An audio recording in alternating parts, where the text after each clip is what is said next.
আপনি কি সবসময় কাজের চাপ, দুশ্চিন্তা আর অনিশ্চয়তার মধ্যে থাকেন? আজ আমরা জানব কিভাবে জাপানিরা তাদের জীবনকে সহজ ও চাপমুক্ত রাখে। তাদের জীবনযাত্রার কিছু কৌশল আপনাকে সাহায্য করতে পারে এক শান্ত, পরিপূর্ণ ও আনন্দময় জীবন গড়তে। ১ নম্বর হলো ইকিগাই, জীবনের উদ্দেশ্য খুঁজে নেওয়া। জাপানিদের মতে জীবনে চাপমুক্ত থাকার সবথেকে বড় উপায় হলো ইকিগাই, অর্থাৎ আপনার জীবনের প্রকৃত উদ্দেশ্য খুঁজে নেওয়া। আপনি ইকিগাই খুঁজে পেতে নিজেকে ৪ টে প্রশ্ন করুন। আমি কি করতে ভালোবাসি? আমি কোন কাজে ভালো? কোন কাজ সমাজের জন্য উপকারী? কোন কাজ আমাকে অর্থ উপার্জন করতে সাহায্য করবে? যখন আপনি এই ৪ টে বিষয়কে সমন্বয় করতে পারবেন, তখনই জীবনে প্রকৃত আনন্দ খুঁজে পাবেন। ওয়াবি সাবি, অসম্পূর্ণতা সৌন্দর্যকে গ্রহণ করুন। জাপানিরা বিশ্বাস করেন যে সব কিছু পারফেক্ট হতে পারে না। অবিসাবি হলো সেই দর্শন যেখানে জীবনের অসম্পূর্ণতাকেও সৌন্দর্যের অংশ হিসেবে গ্রহণ করা হয়। জীবন সবসময় পরিকল্পনা অনুযায়ী চলবে না, তাই ছোটোখাটো ভুল কিংবা অসম্পূর্ণতাগুলোকে মেনে নিতে হবে। সেনডেনিওকু, প্রকৃতির সঙ্গে সময় কাটান।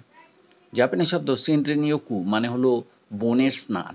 এটা একটা মেডিটেশন প্রক্রিয়া যেখানে প্রকৃতির মাঝে সময় কাটানো হয়।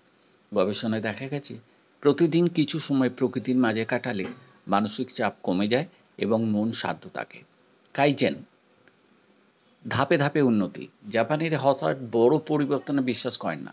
তারা কাইজেন দর্শন মেনে চলেন, যেখানে ছোট ছোট উন্নতির মাধ্যমে বড় সাফল্য আসে।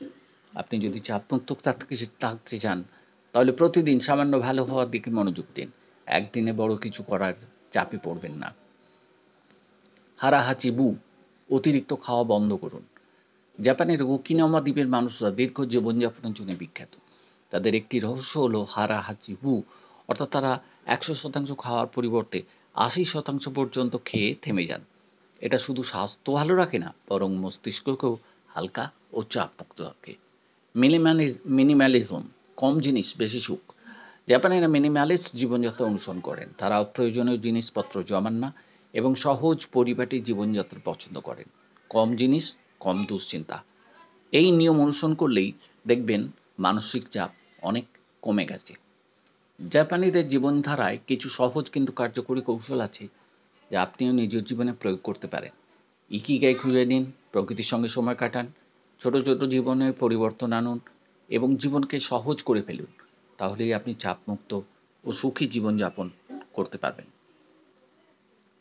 এই ভিডিও যদি ভালো লাগে, তাহলে আমি আপনাদের কাছে অনুরোধ রাখবো যে আমার এই ভিডিওটি আপনারা লাইক করবেন, শেয়ার করবেন ও মলয় বন্দ্যোপাধ্যায় ইউটিউব বাংলা চ্যানেলটিকে সাবস্ক্রাইব করবেন, যাতে করে পরবর্তী পর্যায়ে এরকম ধরনের কার্যকরী ভিডিও আপনাদের সামনে আমি উপস্থিত করতে পারি। তো আজকের মতো এখানেই শেষ করলাম। সবাই ভালো থাকবেন, সুস্থ থাকবেন এবং জাপানের চিন্তাধারার সঙ্গে নিজেদের একটু মানিয়ে নেবার চেষ্টা করবেন। তাহলে জীবনের সাফল্য আপনাদের হাতের মুঠো এসে যাবে এবং আপনারা দুশ্চিন্তামুক্ত জীবন যাপন করতে পারবেন। ধন্যবাদ ভিডিও দেখার জন্যে। আজ সকলেই ভালো থাকুন, সুস্থ থাকুন এবং এরকম ভিডিও দেখতে থাকুন।